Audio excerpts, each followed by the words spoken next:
Mesdames, Messieurs, nous voici à l'orée de notre relance industrielle avec les démarches et plans du nouveau directeur général de notre chère société, la Sonacos. Nommé en novembre dernier, il a pris fonction et s'est attaqué aux dossiers les plus brûlants, à savoir l'approvisionnement des graines, l'approvisionnement des usines en graines d'arachide, la remise en marche de nos machines et la révision des organigrammes cibles.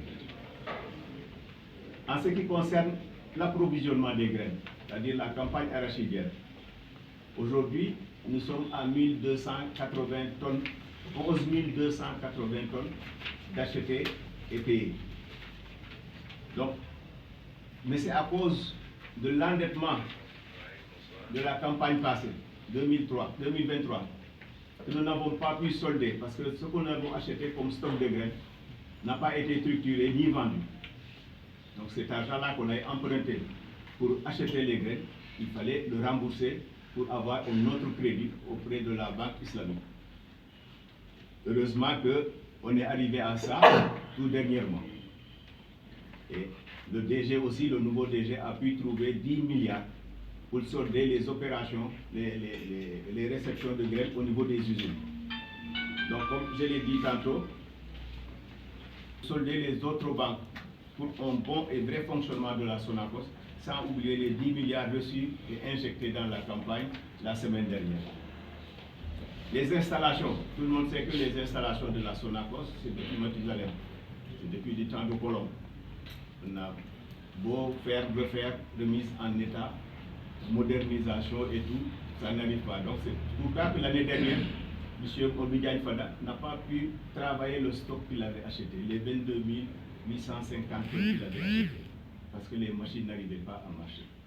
Donc aujourd'hui, le nouveau DG, il a présenté au conseil d'administration un programme nommé Plan 2RU, un plan de relance et de restructuration en urgence, pour un montant global de 306 milliards. Il a déjà commencé les démarches avec la banque, le FMI, qui est venu au niveau de la Sonacos et qui a déjà fait le tour des usines pour voir de visu ce que le DG les a promis.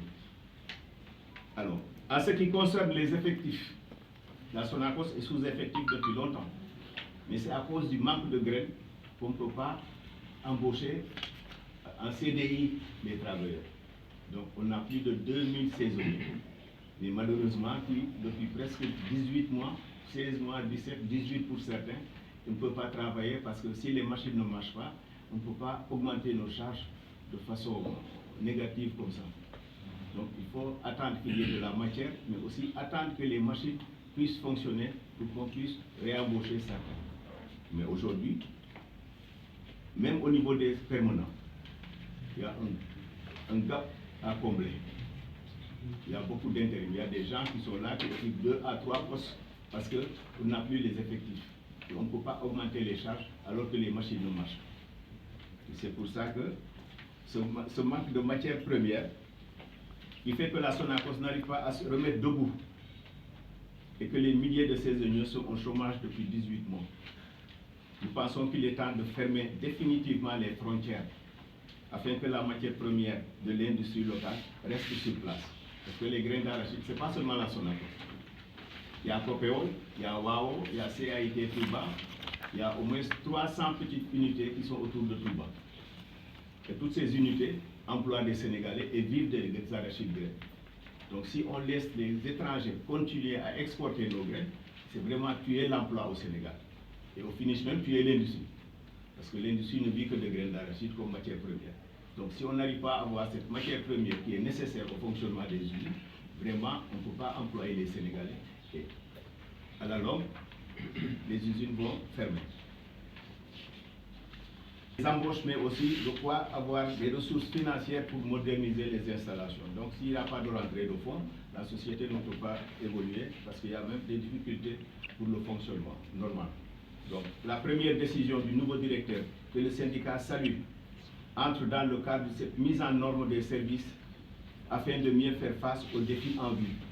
On a responsabilisé, il y a une note qui circule ces jours-ci, parce qu'on a responsabilisé au moins 11 directeurs centraux au niveau de la direction générale. C'est des gens qui étaient déjà directeurs pour la plupart, et il n'y a que 3 nouveaux anciens chefs de service qu'on a promus comme directeurs. Donc pour dire que, comme certains le disent dans la presse, il n'y a pas d'augmentation du personnel, ni presque de charge. Parce que c'est un transfert de directeur, un directeur qui quitte une direction pour aller vers une autre, ça ne demande pas une augmentation de salaire. C'est pour la réorganisation, pour être beaucoup plus responsable, pour être beaucoup plus efficace dans le